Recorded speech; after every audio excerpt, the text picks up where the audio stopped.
سامعین حضرات، اب تک اس سفینے کو بحیثیت ناخدا و بحیثیت ناظم مشاعرہ یہاں تک جناب قاسم امام بخیر و خوبی لے کر آئے ہیں۔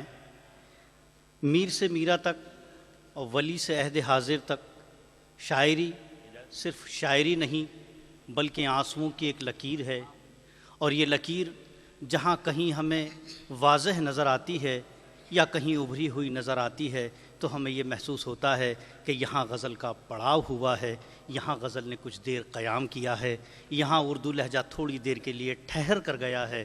ایسے ہی ایک متانت اور سنجیدہ لہجے کے ناظم مشاعرہ اور بہت اچھی شاعری کرنے والے شاعر جناب قاسم امام ہمارے درمیان موجود ہیں۔ آپ حضرات بحیثیت شاعر ان کا استقبال فرمائیے جناب قاسم امام۔ میں جو کہنا ہے وہ وہاں سے کہوں گا، جو سنانا ہے وہ یہاں سے سناؤں گا۔ اس کیا ہے کہ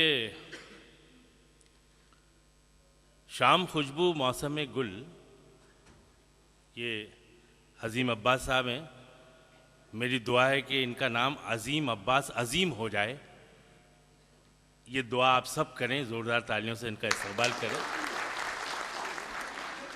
عرض کیا ہے کہ شام خوشبو موسم گل، ان حوالوں کے بغیر،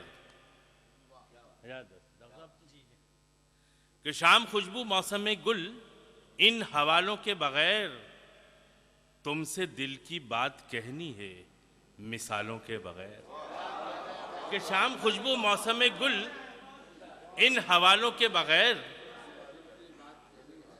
تم سے دل کی بات کہنی ہے مثالوں کے بغیر۔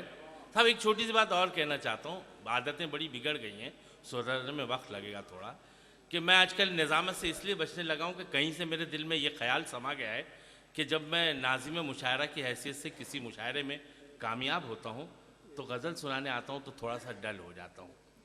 لیکن حسن بھائی کا حکم تھا جسے ٹالا نہیں جا سکتا تھا، میں نے قبول تو کر لیا اس یقین کے ساتھ کہ یہ جو دوسری والی بات میں نے کہی ہے وہ نہیں ہوگی یہاں پر۔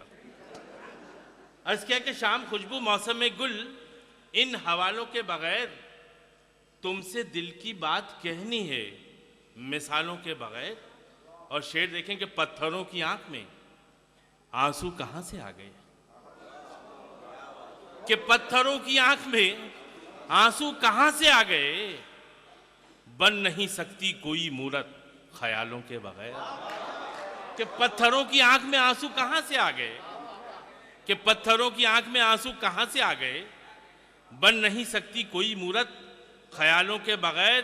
اور شعر دیکھیں خاص طور پر کہ ایک ذرا سی بات پر ماتم کناہ زندگی، اور بھائی دیکھیں کہ ایک ذرا سی بات پر ماتم کناہ زندگی، رات ہم نے بھی تو کاٹی ہے اجالوں کے بغیر۔ کہ ایک ذرا سی بات پہ ماتم کناہ زندگی، رات ہم نے بھی تو کاٹی ہے اجالوں کے بغیر۔ اور شعر دیکھیں کہ عشق کی، چوگلے صاحب خاص طور پر، کہ عشق کی اس رہ گزر کے اور ہی آداب ہیں۔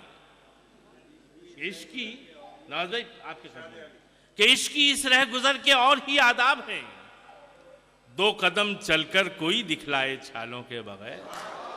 کہ عشق کی اس رہ گزر کے اور ہی آداب ہیں، دو قدم چل کر کوئی دکھلائے چھالوں کے بغیر۔ اور غزل یہیں ختم کر رہا ہوں اس شعر پر کہ تشنگی کی جیت میں شامل ہے دریا کی شکست۔ کہ تشنگی کی جیت میں شامل ہے دریا کی شکست، حیثیت پانی کی کیا ہے پیاس والوں کے بغیر۔ کہ تشنگی کی جیت میں شامل ہے دریا کی شکست، کہ تشنگی کی جیت میں شامل ہے دریا کی شکست، کہ تشنگی کی جیت میں شامل ہے دریا کی شکست، حیثیت پانی کی کیا ہے پیاس والوں کے بغیر۔ اور دو چار شعر، پتھروں کی آنکھ میں آنسو کہاں سے آ گئے، کہ پتھروں کی آنکھ میں آنسو کہاں سے آ گئے، بن نہیں سکتی کوئی مورت خیالوں کے بغیر۔ اور ایک غزل سنانے کو جی چاہ رہا ہے، وہ کسی نے کہا ہے کہ یہ آرزو ہے کہ پہچان لیں مجھے میرے لوگ، یہ آرزو ہے کہ پہچان لیں مجھے میرے لوگ، بتا رہا ہوں میں اپنی نشانیاں کیا کیا۔ اب اس سے 5 سال قبل میں یہاں آیا تھا تو سب کچھ بدلا ہوا تھا یہاں، اب مزید بدل گیا ہے. اسی حوالے سے 2-4 شعر اور، کیونکہ پہلے جو ہے وہ حسن چوگلے صاحب جو ہے وہ مہمان نوازی کے لیے مشہور تھے، اب کوثر بابی بھی ساتھ میں جڑ گئی. یہ بھی 5 سال کا ڈیولپمنٹ ہے. زوردار تالیاں بجائیے ان کے لیے تاکہ میں عرض کیا کہ کہیں پہ لفظ کہیں پر بیاں بدلتے ہیں، کہیں پہ لفظ کہیں پر بیاں بدلتے ہیں، زباں وہی ہے مگر داستاں بدلتے ہیں. کہ کہیں پہ لفظ کہیں پر بیاں بدلتے ہیں، زباں وہی ہے مگر داستاں بدلتے ہیں. اور ایک شعر دیکھیں آپ کی محبتوں کے نام کہ زباں وہی ہے مگر داستاں بدلتے ہیں، اور لپٹ کے روتے ہیں شاخوں سے ہجرتوں کے سفر. دیکھیں آپ جوہر بھائی کہ لپٹ کے روتے ہیں شاخوں سے ہجرتوں کے سفر، پرندے حسب ضرورت مکان بدلتے ہیں. کہ لپٹ کے روتے ہیں شاخوں سے ہجرتوں کے سفر، کہ لپٹ کے روتے ہیں شاخوں سے ہجرتوں کے سفر، پرندے حسب ضرورت مکان بدلتے ہیں، پرندے حسب ضرورت مکان بدلتے ہیں. اور شعر دیکھیں کہ ہمارا ذکر ہی کیا ہم تو مبتدی ٹھہرے، کہ ہمارا ذکر ہی کیا ہم تو مبتدی ٹھہرے، امام وقت بھی اپنا بیاں بدلتے ہیں. کہ ہمارا ذکر ہی کیا، کہ ہمارا ذکر ہی کیا ہم تو مبتدی ٹھہرے، امام وقت بھی اپنا بیاں بدلتے ہیں. اور لپٹ کے روتے ہیں شاخوں سے ہجرتوں کے سفر، پرندے حسب ضرورت مکان بدلتے ہیں. اگر آپ اجازت دیں تو 2-4 شعر اور سناؤں، ورنہ پھر مجھے لگتا ہے کہ وہاں میرا کام زیادہ چل رہا ہے، وہیں بیٹھ جاتا ہوں. عرض کیا ہے کہ یاد ہے ایک مطلب 2-4 شعر سماعت کر لیں کہ ہم غور صاحب کہ ہم فقیری میں بھی سلطان بنا دیتے ہیں.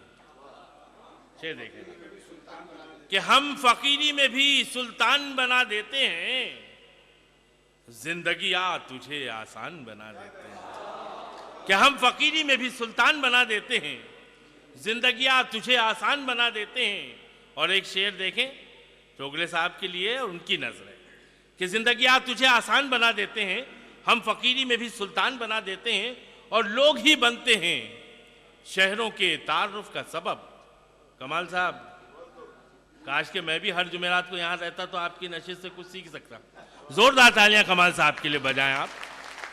کہ اس انجمن کا ایک بڑا کارنامہ جو مجھے وہاں سے کہنا چاہیے تھا وہ یہ ہے کہ 11 سال سے مسلسل ہر جمعرات کو ایک ماہانہ ادبی نشست ہوتی ہے، ماہانہ ہوتی ہے.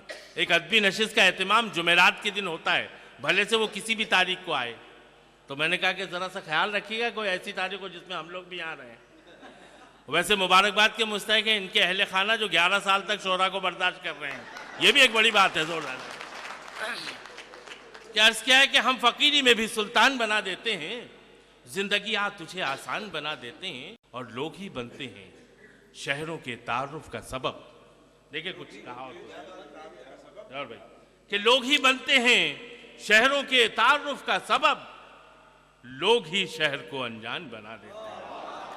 کہ لوگ ہی بنتے ہیں شہروں کے تعارف کا سبب، کہ لوگ ہی بنتے ہیں شہروں کے تعارف کا سبب. آپ سے وعدہ کیا تھا میں نے، آپ سے وعدہ کیا تھا پورا کر رہا ہوں کہ لوگ ہی بنتے ہیں شہروں کے تعارف کا سبب، لوگ ہی شہر کو انجان بنا دیتے ہیں.